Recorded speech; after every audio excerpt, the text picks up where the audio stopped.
चलिए दोस्तों, आज हम बिहार नमस्कार दोस्तों, आज हम फिर आपका क्लास लेने आ चुके हैं। आज हम लोग बिहार की नदी घाटी परियोजना के बारे में जानेंगे दोस्तों। तो ये नदी घाटी परियोजना है दोस्त, इसको हमको पढ़ने से क्या फायदा होगा, और भारत और बिहार में साथ ही अन्य देशों में ही नदी घाटी परियोजना क्यों बनाया जाता है और उसको हम क्यों पढ़ते हैं, और साथ ही उसका उपयोग एग्जाम में क्या फायदा है दोस्तों। तो आज हम लोग वही देखेंगे नदी घाटी परियोजना, खासकर हम लोग बिहार की नदी घाटी परियोजना देखेंगे उसका फायदा क्या है दोस्तों। तो पहले हम लोग नदी घाटी देखते हैं दोस्तों। तो नदी घाटी परियोजना क्या होता है दोस्त, जैसे कल ही हम आपको नदी अधिकांश बिहार की नदियों से परिचित करा चुके हैं। तो नदी पर क्या होता है दोस्त, नदी पर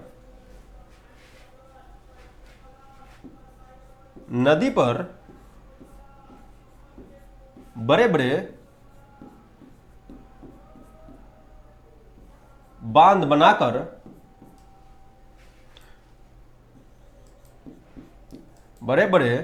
बांध बनाकर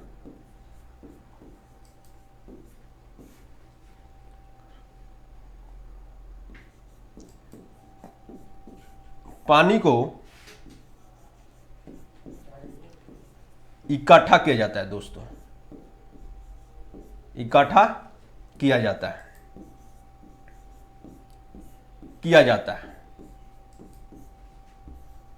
जैसा कि हम लोग नदी पर क्या होता है, नदी पर बांध बनाकर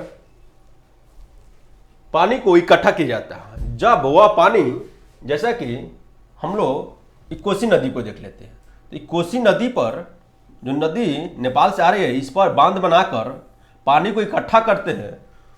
तो पानी जब इकट्ठा हो जाती है दोस्त, तो उसका हम लोग कई प्रकार से उपयोग करते हैं।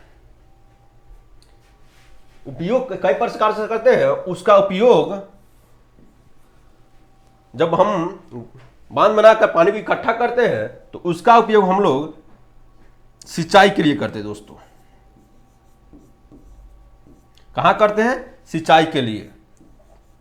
किस सेक्टर में? तो कृषि सेक्टर में दोस्तों। साथ ही इसका उपयोग दोस्त ऊर्जा के लिए भी किया जाता है,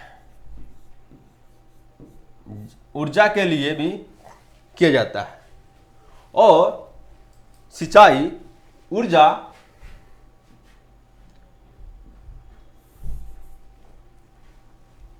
बाढ़ नियंत्रण के लिए भी किया जाता है दोस्तों।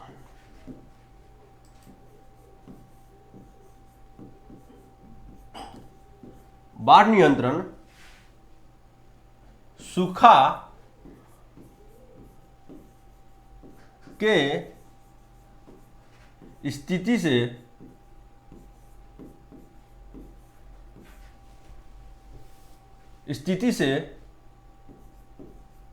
निपटने के लिए भी किया जाता है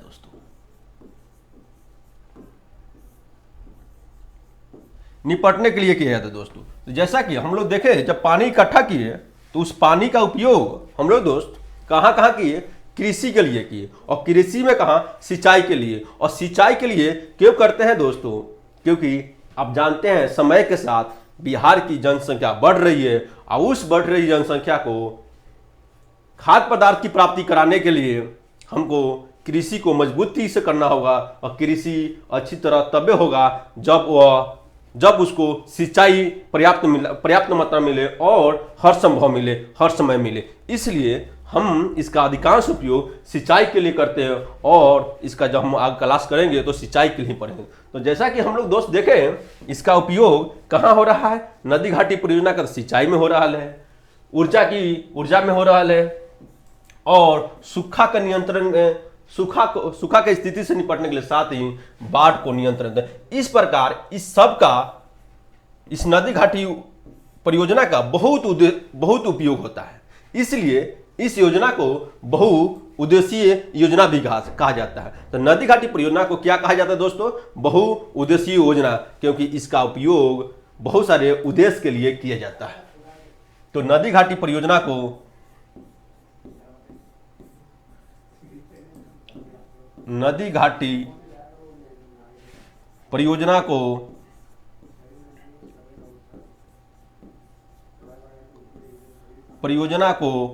बहुउद्देशीय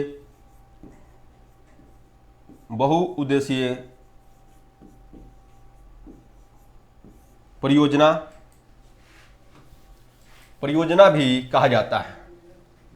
बहुउद्देशीय परियोजना भी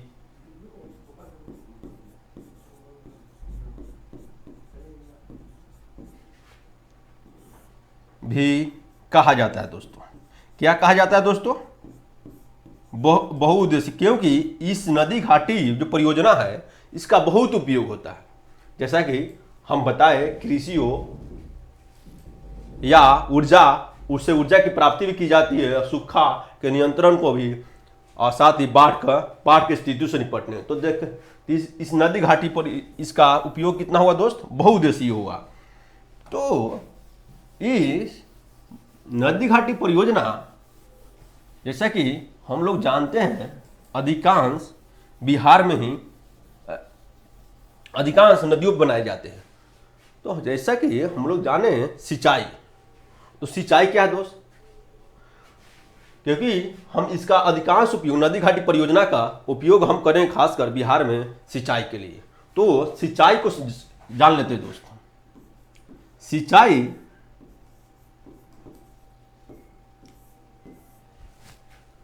एक प्रक्रिया है दोस्तों, जो खेत में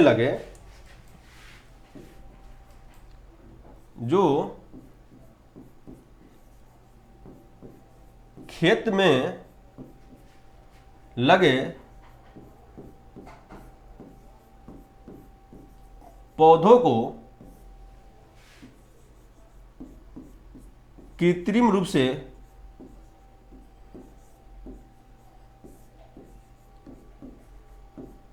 पानी देने की प्रक्रिया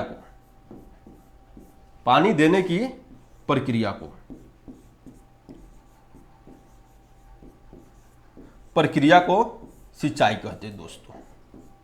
प्रक्रिया को, तो सिंचाई हम लोग समझे, खेत में लगे पौधे को कृत्रिम रूप से पानी देने की प्रक्रिया को सिंचाई कहते हैं दोस्तों। तो यहां तो क्या सिंचाई एक कृत्रिम रूप से ही होता है? तो साथ ही दोस्तों, यहाँ सिंचाई यहाँ दो प्रकार से किया जाता है। एक तो प्राकृतिक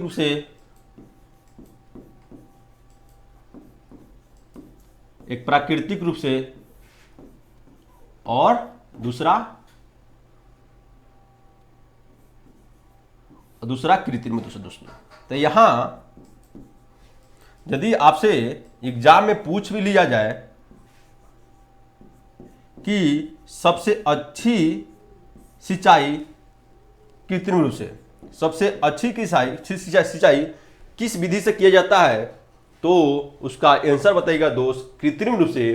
कृत्रिम से इसलिए कि वो हमारा नियंत्रण में रहता है, हम उसका उपयोग समय के साथ हर समय कर सकते हैं। लेकिन प्राकृतिक सिंचाई अर्थात वह प्रकृति पर डिपेंड करता है, जब मानसून होगा तबे होगा। अब मानसून अपना हाथ में है नहीं, उसका समय भी निश्चित नहीं है, वह असमय होते रहता है। उसका कोई समय फिक्स नहीं, किसी साल होगा या मानसून में विहंग भी आ जाएगा, जो किसी साल होगा किसी साल नहीं होगा, तो मेरे नियंत्रण में नहीं है। तो सबसे सर्वश्रेष्ठ सिंचाई कौन होता है दोस्त? सबसे सर्वश्रेष्ठ सिंचाई कृत्रिम सिंचाई होता है।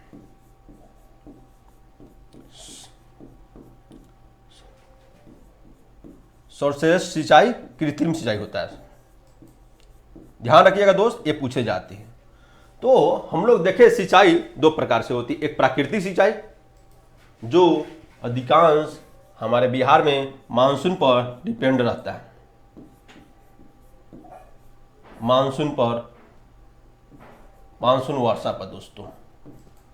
तो यह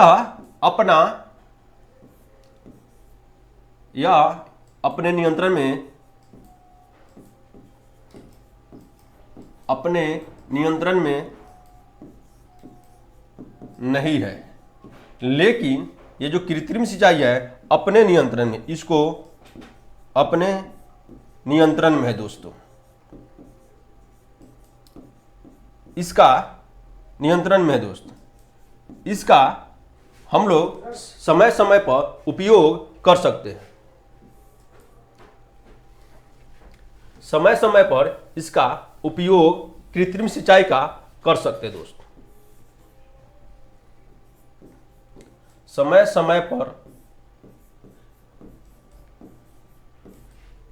समय पर इसका हम लोग उपयोग कर सकते हैं दोस्तों। इसलिए इसको सर्वश्रेष्ठ सिंचाई परियोजना कहा जाता है दोस्तों। तो अब देखते हैं दोस्त, हमारे यहाँ बिहार में सिंचाई के साधन कितने हैं। तो सिंचाई के साधन हम लोग देख लेते हैं। तो बिहार में सिंचाई के साधन दोस्त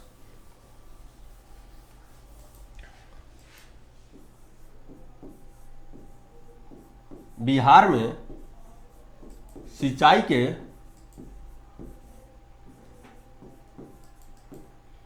के साधन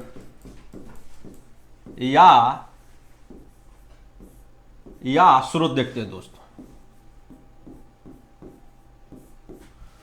तो बिहार में सिंचाई नहर के माध्यम से दोस्त,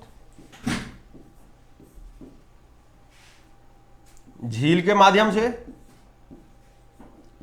या तालाब के माध्यम से दोस्त,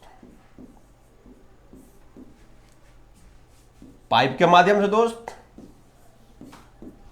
और कुआं के माध्यम से दोस्त। ये हमारे सिंचाई के माध्यम है, स्रोत है।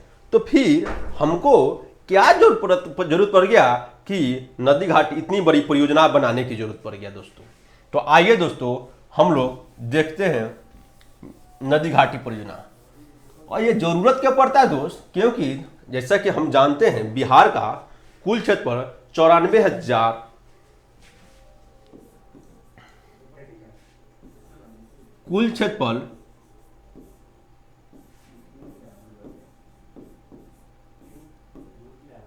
बिहार का कुल क्षेत्रफल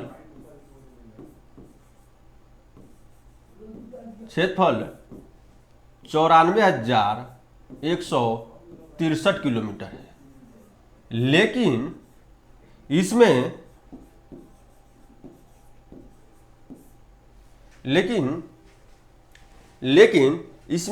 सिंचित भूमि है वह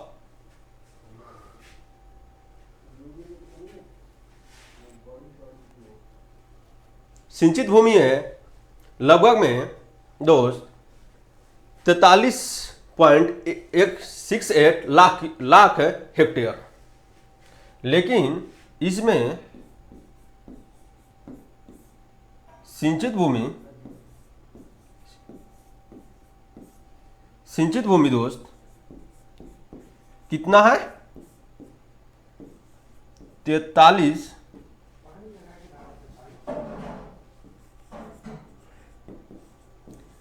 लाख हेक्टेयर दोस्तों, तो यहां इतना ही भूमि सिंचित है जो हम संपूर्ण भूमि को, बिहार की संपूर्ण भूमि की सिंचाई नहीं कर पाते, इसीलिए नदी घाटी परियोजना को बनाया गया। अब देखते हैं दोस्त बिहार के किस किस नदी पर नदी घाटी परियोजना बनाया गया है और वह नदी घाटी परियोजना से कौन कौन से नहर निकाला गया है और किस किस जिले को वह सिंचित कर रहे हैं। आइए दोस्तों हम लोग उस नदी घाटी परियोजना से परिचित हो जाते हैं। जैसा कि हम कल ही आपको नदी से परिचित करा चुके हैं। तो यहाँ एक गंडक नदी है, उसी गंडक नदी पर गंडक नदी है दोस्तों, इसी गंडक नदी पर गंडक नदी घाटी परियोजना बनाया गया है दोस्तों।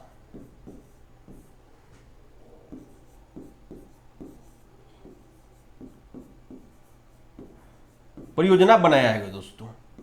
और इस नदी पर जब पानी को इकट्ठा किया गया दोस्त, तो यहां पर विभिन्न प्रकार के यहां पर नहरें निकालकर सिंचाई किया जा रहा है दोस्त। यहां पर जब पानी इकट्ठा हो गया तो यहां पर ऐसे नहर निकाल कर सिंचाई किया जा रहा है। तो अब देखते हैं दोस्त, ये नदी घाटी परियोजना पर कौन कौन से नहर बनाए गए हैं दोस्तों। तो यहां देखते हैं दोस्तों, त्रिवेणी नहर,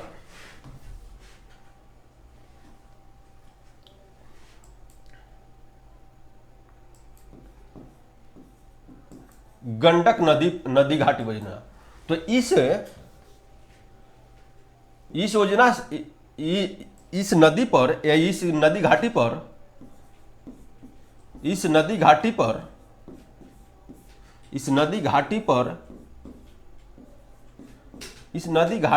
या नदी घाटी से 4 नहरें निकाली गई है दोस्तों। नहरें निकाली गई है, जिसके माध्यम से उसके आसपास के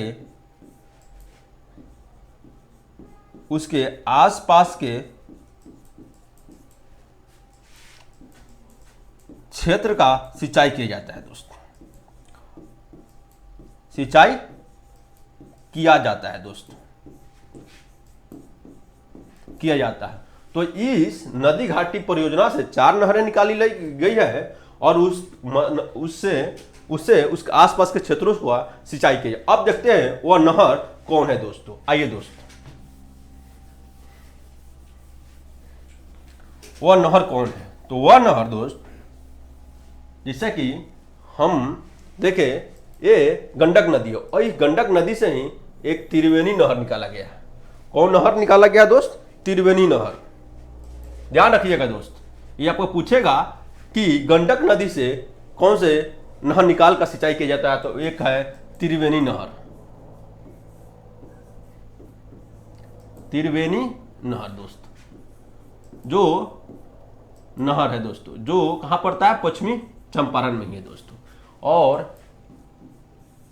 त्रिवेणी नहर हुआ दोस्त, साथ ही सारण हो गया दोस्त। और सारण में त्रिवेणी नहर जो है, जो कहां है? पश्चिमी चंपारण में दोस्त, पश्चिमी चंपारण में। अब हो गया दूसरा नहर, हो गया सारण नहर, जो सारण नहर है दोस्त।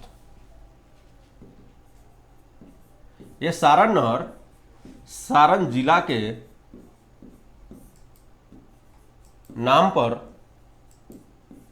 नाम पर रखा गया है दोस्त, रखा गया है। और यह अधिकांश सिंचाई, यह नहर सारण जिला के क्षेत्र को करता है। अधिकांश सिंचाई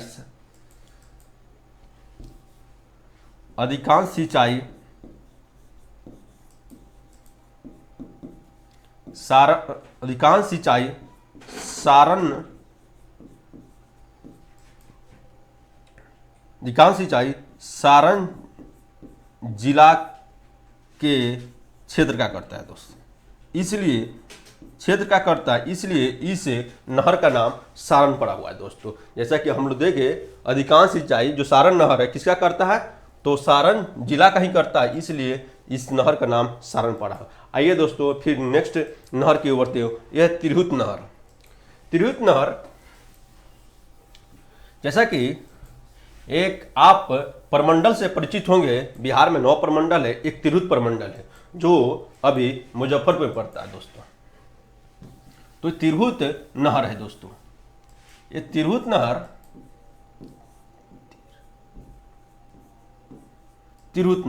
यह तिरहुत नहर दोस्त, ये ऐसे तो तिरहुत एक बिहार का प्रमंडल भी है दोस्त। ध्यान रखिएगा, याद रखिएगा दोस्त, प्रमंडल भी है। और यह तिरहुत किस जिले में पड़ता है दोस्त? तो तिरहुत मुजफ्फरपुर जिले में है।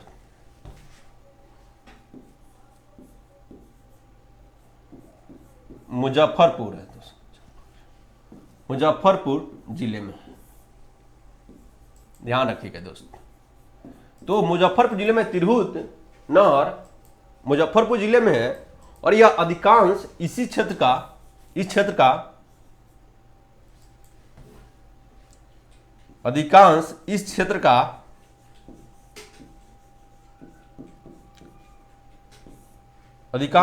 का सिंचाई करता है दोस्तों, इसलिए इसका नाम तिरहुत नहर पड़ा हुआ है दोस्तों, क्योंकि मुजफ्फरपुर के जितने भी क्षेत्र है वहां करता है। तो ध्यान रखिएगा दोस्त, गंडक जो नदी है उसे त्रिवेणी नहर, सारण नहर और तिरहुत नहर, एक और नहर निकलता है वहां से जो अधिकांश क्षेत्र का सिंचाई करता है, उसको देख लेते दोस्त, वह है तेऊ नहर दोस्त।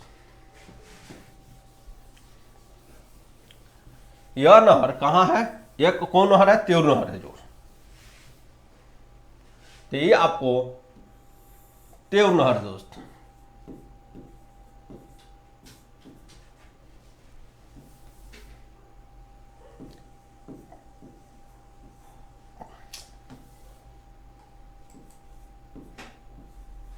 तेऊ नहर है दोस्त।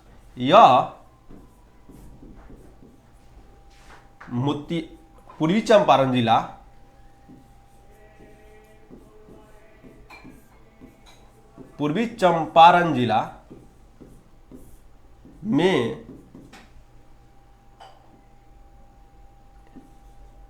में ढाका एक क्षेत्र है, ढाका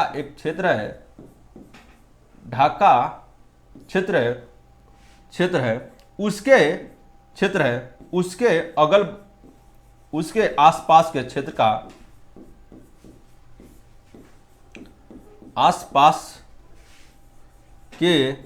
का सिंचाई करता है दोस्त।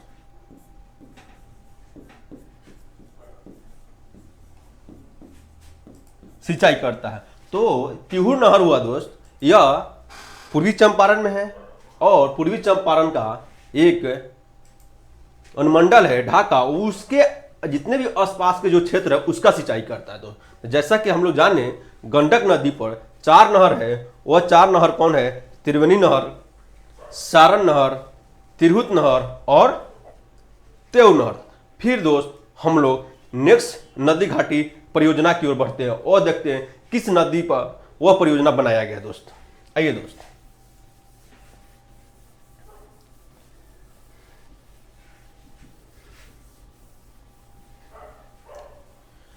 जैसा कि कल ही आपको एक कोसी नदी से परिचित कराए थे, कोसी साथ ही सोन नदी। तो हम लोग एक एक करके देखते हैं, इस सोन नदी को देखते हैं। यह सोन नदी देखिए जो कल ही बताए थे अमरकंटक की पहाड़ी से निकलती है। तो इस सोन नदी पर एक नदी घाटी परियोजना बनाया गया दोस्तों। कौन नदी है? सोन नदी। सोन नदी पर नदी घाटी परियोजना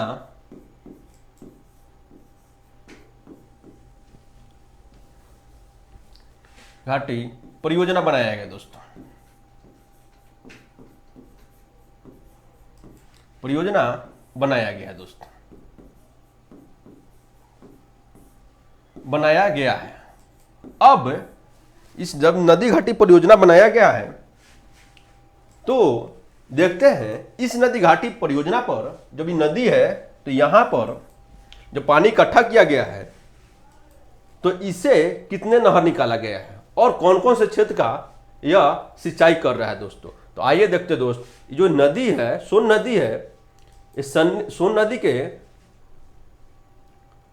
पश्चिम ओर एक नहर जाती है और एक पूरब की ओर जाती है। जो पश्चिम की ओर जाती है उस नहर को पश्चिमी सोन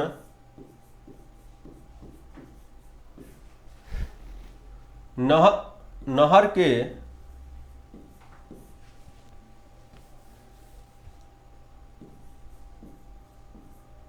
के नाम से जानते हैं दोस्तों, नाम से जानते हैं दोस्त। तो यह जो पश्चिमी नहर है, पश्चिमी सोन नहर है दोस्त, यह रोहतास के अधिकांश क्षेत्र का कवर करता है। देखिएगा दोस्त, क्या यह पश्चिमी सोन नहर है, यह अधिकांश रोहतास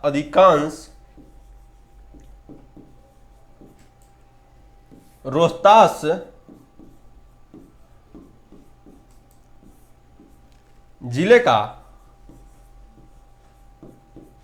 का सिंचाई करता है दोस्त, सिंचाई करता है दोस्त। तो यही सिंचाई के माध्यम से जब यहाँ की कृषि अच्छी होती है, तो यहाँ जानते हैं रोहतास एक चीज और के लिए फेमस है। किसी के लिए फेमस है? तो रोहतास जो जिला है, यहाँ सबसे ज्यादा बिहार में चावल पैदा किया जाता है, पैदा किया जाता है दोस्तों। बिहार में सबसे अधिक चावल होता है, तो कहाँ होता है दोस्त? सबसे अधिक ध्यान रखिएगा दोस्त, यह रोहतास में होता है, क्योंकि यहाँ सिंचाई सबसे अच्छी है दोस्तों। तो फिर इसका देखते हैं हम लोग। तो सोन नहर पर एक पश्चिमी सोन नहर हो गया और एक और सोन नहर हुआ, वह कौन है? तो वह पूर्वी सोन नहर है दोस्तों, पूर्वी सोन नहर है दोस्तों। और पूर्वी सोन नहर से हम लोग दोस्त परिचित होते हैं। पूर्वी सोन नहर से हम लोग दोस्त परिचित होते हैं। जैसा कि आप देखें, इस सोन नहर है, सोन नहर का जो पूर्वी भाग होगा ये होगा दोस्तों। तो यह पूर्वी सोन नहर रोहतास जिले के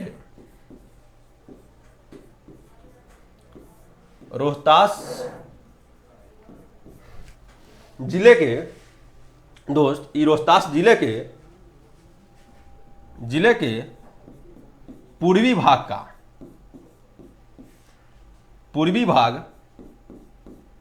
का सिंचाई करता है दोस्त, सिंचाई करता है या इसके माध्यम से सिंचाई होता है। तो रोहतास जो जिला है, रोहतास जिला का जो पूर्वी क्षेत्र है, उस क्षेत्र का सिंचाई किस नहर के माध्यम से होता है? तो पूर्वी सोन नहर के माध्यम से होता है दोस्तों। तो दोस्त हम लोग किस नदी घाटी परियोजना को देखें? हम लोग सोन नदी घाटी परियोजना को देखें, जिसमें दो नहर है, एक पश्चिमी सोन नहर है, एक पूर्वी सोन नहर है। ध्यान रखिएगा, जो जब ये पूछा जाए कि पूर्वी सोन नहर किस नदी घाटी परियोजना से निकलता है, किस नदी से निकलता है, तो वह सोन नदी से निकलता है। वह लगभग में रोहतास जिले के पश्चिमी भाग का सिंचाई करता है। और फिर दोस्त हम लोग नई नदी घाटी परियोजना को चलते हैं। वह कौन है? कोसी नदी घाटी परियोजना है दोस्तों। कोसी नदी घाटी परियोजना है दोस्त, इसको हम लोग देखते हैं।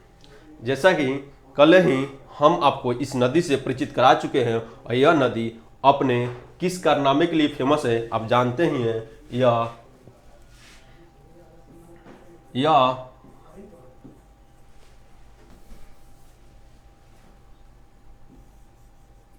कोसी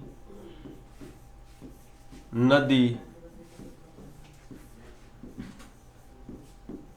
घाटी परियोजना,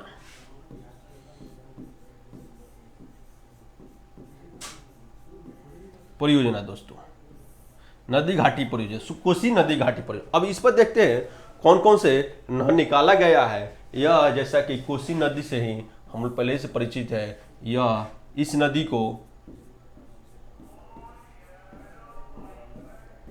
नदी को बिहार का शोक भी कहा जाता है दोस्तों, शोक नदी से नदी के नाम से जाना जाता है दोस्त। यह इसलिए शोक इसको कहा जाता है या क्योंकि यह विस्तृत व्यापक रूप में पानी लाकर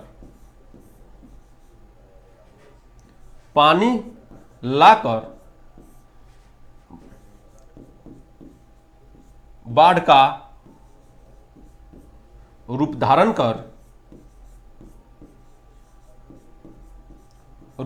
कर जनजीवन को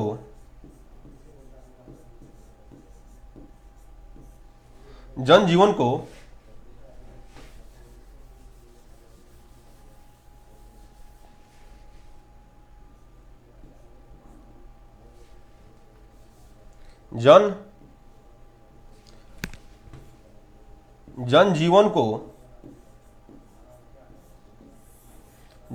को विस्तृत व्यापक रूप में प्रभावित करता है। जनजीवन को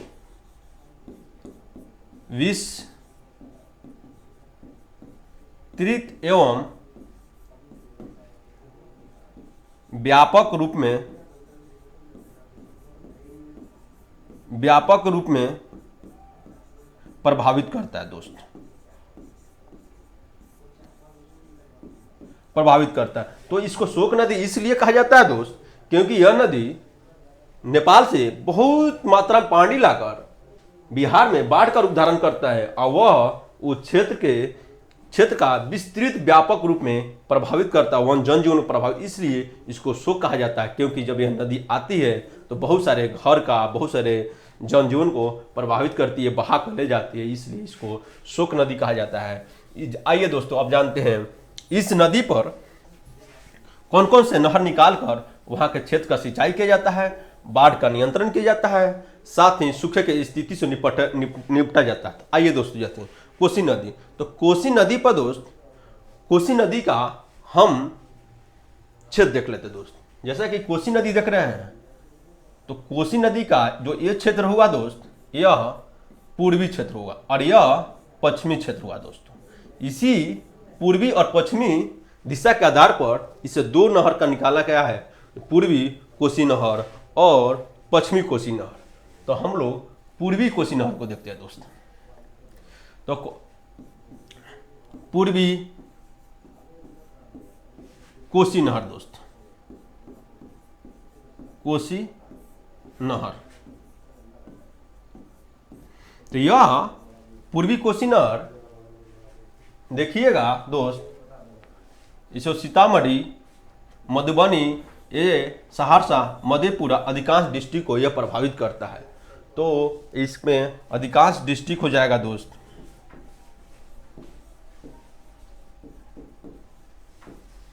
अधिकांश जिला सीतामढ़ी, मधुबनी, सहरसा,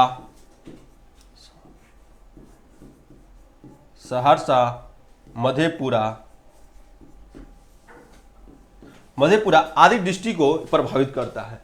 पूर्वी कोसी नहर है, अधिकांश जिले सीतामढ़ी, मधुबनी, सहरसा, मधेपुरा को प्रभावित करता है। साथ ही यहाँ का क्षेत्र का भी सिंचाई करने में इसका उपयोग किया जाता है। तो साथ ही जो पूर्वी कोसी नहर है, इसको निकाल कर पूर्वी क्षेत्र का कोसी नहर के कोसी नहर के पूर्वी भाग का सिंचाई करता है दोस्तों, पूर्वी भाग का सिंचाई करता है। तो आइए दोस्तों, हम लोग कोसी नदी पर एक नहर, पूर्वी कोसी नहर को जाने, अब उसका अन्य नहर को भी जानते हैं दोस्तों। तो इसका अन्य नहर को देखते हैं दोस्त। तो इसका एक और नहर जिससे निकाला जाता है, जो पश्चिमी भाग में निकाला जाता है दोस्तों, उसको पश्चिमी कोसी नहर कहा जाता है दोस्तों। पश्चिमी कोसी नहर, कोसी नहर दोस्त। अब ये देखते हैं इस नहर के माध्यम से कौन कौन से जिले की सिंचाई होती है। तो यह नहर जैसे कि जब सीतामढ़ी देखेंगे तो सीतामढ़ी के पश्चिम में शिवहर और पूर्वी चंपारण जिला पड़ेगा। तो यह इस नदी के माध्यम से शिवहर जिला सीतामढ़ी का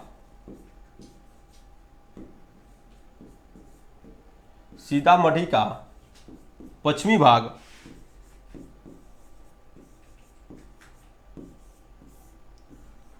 भाग एवं पूर्वी चंपारण का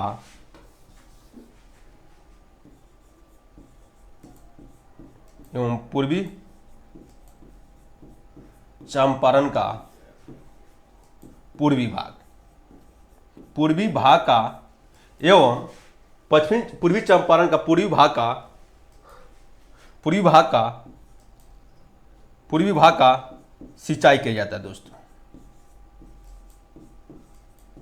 सिंचाई किया जाता है दोस्तों।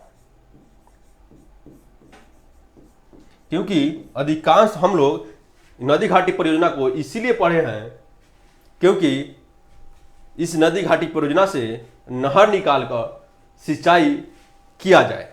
तो हम लोग जैसे कि जाने जो पश्चिमी कोसी नहर है उसके माध्यम से शिवहर सीतामढ़ी का पश्चिमी भाग और पूर्वी चंपारण के पूर्वी भाग के क्षेत्र का सिंचाई किया जाता है दोस्त। अधिकांश क्षेत्र का सिंचाई इसी के माध्यम से किया जाता है दोस्त। अब देखते हैं दोस्त एक और नहर है, इस नहर को भी यहीं देख लेते हैं हम लोग कि किस पर है। इस कोसी नदी पर ही दोस्त।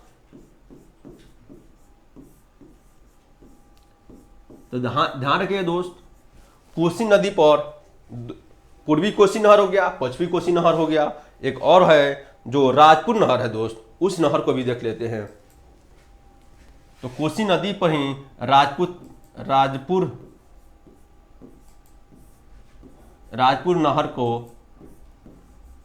नहर को निकाला गया है।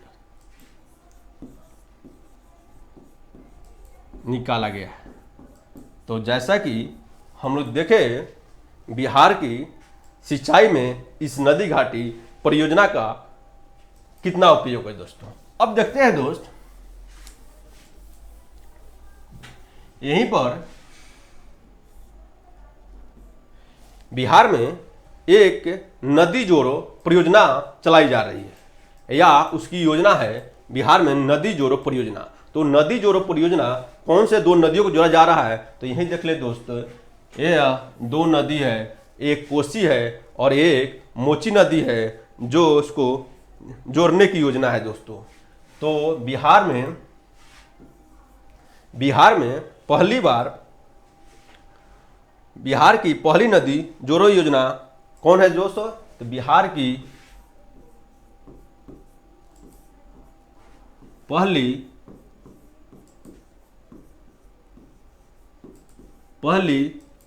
नदी जोड़ो योजना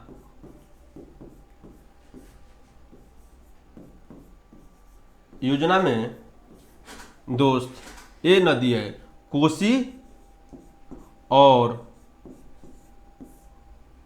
मोची नदी है। ध्यान रखिएगा दोस्त, यदि आपको एग्जाम में पूछे कौन कौन नदी को जोड़ा जा रहा है बिहार में सिंचाई के लिए तो वह है कौन, कोसी और मोची सिंचाई के लिए, साथ ही बाढ़ नियंत्रण के लिए और सूखा से निपटने के लिए दोस्तों। तो बिहार में दो नदी को जोड़ने की योजना है, कौन कौन, एक कोसी और मोची। इसी दोनों नदी को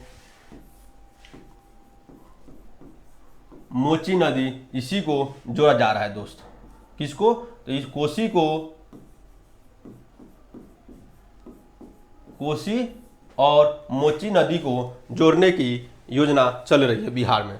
तो दोस्तों एक और चीज देख लेते हैं, बिहार का वह कौन सा जिला है जो सबसे ज़्यादा सिंचित जिला है और वह कितना प्रतिशत है दोस्त।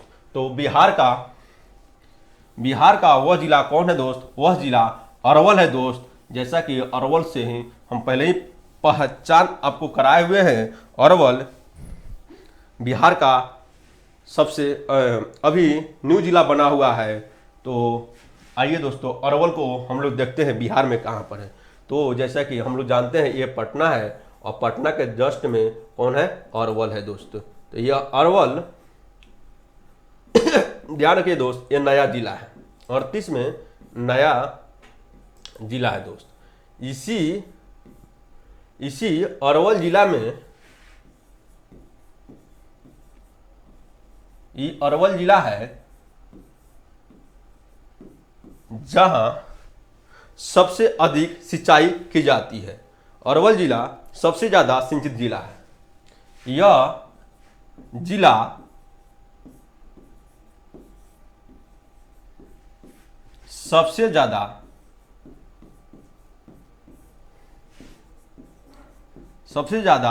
सिंचित जिला है दोस्त।